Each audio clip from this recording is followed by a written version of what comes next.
Hello and welcome back to another versus challenge with the Terrible Gamers podcast. He's Kyle. I'm Kevin.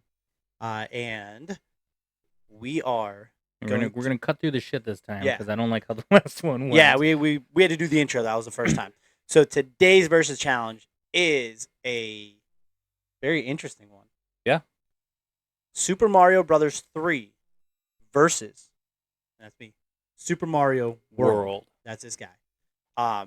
The reason we chose this one is because they came out at very similar times. The tail end of the Nintendo Entertainment System was the Super Mario Brothers 3, and at the beginning of the Super Nintendo was the Super Mario World. So I went first last time. I'll let you. You don't want to flip a No, coin? no, wait. You went first last time. I'll go first this time. You don't want to flip a coin? We can flip a coin. Let's go. Yeah, let's just make it fair. Tails never fails. You pick. Where I picked are last time. You can my pick the. You can pick the coin this time. All right, flipping a coin. Sorry, I called heads. Oh, okay. Heads. Okay. You want to go first or second? Yeah, I'm gonna go first. Good. All right. Ready? 2 minutes. 2 and minutes then on the wrap it. clock and go. All right, Super Mario World on the Super Nintendo was amazing. It is one of the best games ever. Well, okay, Not denying for that. its time, it was awesome, right? It's widely regarded as one of the best games ever for its time. Like, obviously, you're not going to put it up against, I don't know, The Last of Us or something modern, but it's got iconic things from that became lore for for Mario Brothers in general. Yeah, the music. That's about it. Yoshi? Is it? Correct me if I'm wrong. This is the first time you played as Yoshi, or not played as, but was able to play with Yoshi. So that's a huge part. It added to the game. Like, it gave you that extra hit point having Yoshi with you. And not just the green Yoshi. Once you play in the game, you get blue, red, yellow. Well, I don't know all the other freaking colors of Yoshi you got to play as. I haven't played. 1 minute left. I haven't gotten that far in the game again in a long time. But you had underwater levels. You had underground levels. You had levels in the sky. You had levels through forests, on trees, through like the more traditional looking Mario levels. Like, it was diverse. Like, there was a whole lot to that game. Because it was on the Super Nintendo, it had better graphics. It looked better than Super Mario 3. You had the overworld map where you picked your level. It wasn't just you're on level 1.1, get to the castle, level 1.2, get to the castle. Like, you had to pick where you were going. And then once you beat everything, you could go play any level you wanted all over again. There were secret hidden things, power-ups, levels where you could unlock certain parts of the game that you would need later. Like, it built upon itself. The big part of it being that the secrets and things like that made a huge difference for that game because, oh crap, Go ahead, keep going. Up. Finish your thought. But you are not wrong. The musical score was a huge part of Super Nintendo or Super Mario Brothers. It changed the original, kind of blended into a new modern version, made it very catchy. But there was also different musical themes on those different levels I talked about. I guess that kind of wraps it up. It doesn't wrap anything up, but I ran out of words. You ran out of time. All right.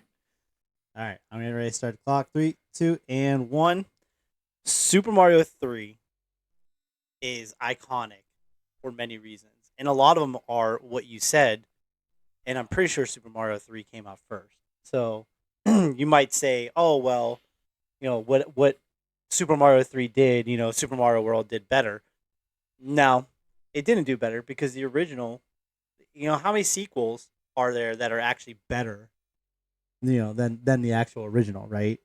The Super Leaf, the Tanuki suit, all introduced in Super Mario 3. So without Super Mario 3, you don't have those different types of power ups.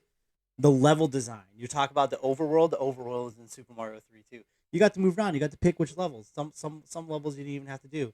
You had the flute instead of finding a vine to climb. You had the flute that took you to different levels as well too.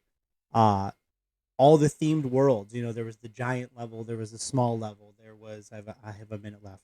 Mhm. The giant levels. There's underwater levels in there as well too. You also had the frog suit. The frog suit was awesome. You had the boot. You had the boot. You get to walk around in the boot. Um, the different themed worlds were just amazing. That was groundbreaking, memorable because of that. You know, you're so used to just how you said with the 1-1, the 1-2, the 1-3, and even with the Super Mario 2, it was the same way. You know, there's different themes in there too, but um, because of Super Mario 3, it evolved every other Mario game moving forward. Look at Super Mario 3D World right now. You know, that just came out on the Switch a few years back. That game actually technically came out on the Wii U, but that's a whole other story. But same thing. You get to move around the level. You get to pick which one you want, and that was all started because of Super Mario 3. So without Super Mario 3, do you even have Super Mario World? The music was good in Super Mario 3. I gotta wrap this up now. The music was really good in Super Mario 3.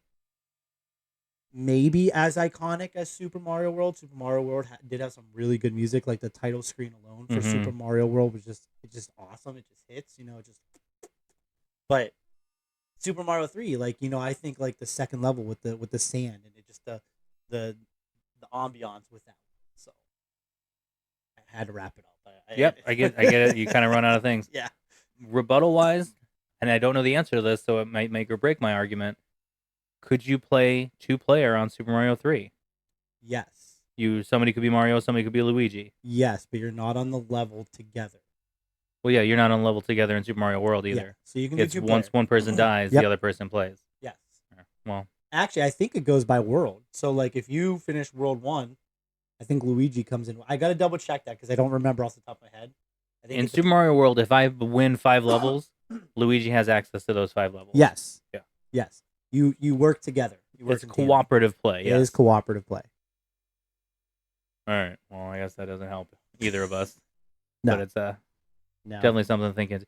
I feel like we got to pick something that we have a clear freaking winner because it's another one where it's leaving a sour taste in my mouth other than the Coors Light that I'm drinking, which is not this is not the sour taste. Yeah. Oh yeah, we are drinking Coors Light today. So cheers. Super Mario 3. It's just not better for me. In Super Mario World, I have played it many times. I've given it the good college try multiple times, and it just doesn't do it for me. I don't get it. Me personally, I don't like the suit, like the cape, the flying cape thing. I don't understand the mechanics behind that. Maybe because there's 6 buttons instead of 2, and I'm a traditionalist. Nah, I don't know. You know, so but I like the Tanuki suit where you fly in Super Mario 3, and you're limited. It's not an unlimited flight. It's not unlimited in the cape either. You got to do it right. But if you do it right. If you do it right, yeah, you can go a whole level, correct. But I mean, the Tanuki suit for sure. No. Yeah, that's a limited thing. And I never played the Tanuki suit until I played in Odyssey. So don't worry, we will have one of these challenges where there will be a winner. We're only 2 in, so yeah, bear with us. But this is also for people to chime in. And what do you think? Absolutely. That's what I want to see. Absolutely. What is better? We didn't say that in the last one. This is to get you guys engaged. Like, tell us what was better for you. What was our last one? Was Sega versus Super Nintendo? Yes. You gotta have an opinion. Why is Sega the best? Shut up. And why is Super Mario Bros. 3 the best? Put it in the comments. Tell Kyle. You know what? Yeah, do it, and then I'll come in the comments and always wrong. and I'll jump in on that. Whatever it takes. I can't even say the Sega has what Nintendo don't. You know, I can't even. You're arguing for a Nintendo one this time. You know, Super Mario 3 has what Super Mario don't. You're still on your first beer, right? Yeah, sure. All right, so thanks for joining us this time, folks. Yes, thank you all for joining us. Hopefully Keep listening to us on. Hopefully, you're enjoying these little short ones. Yes, the mini series.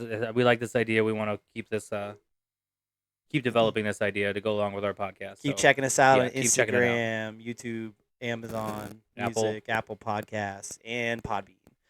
Thank you all for joining us, and keep on playing. Keep playing, folks.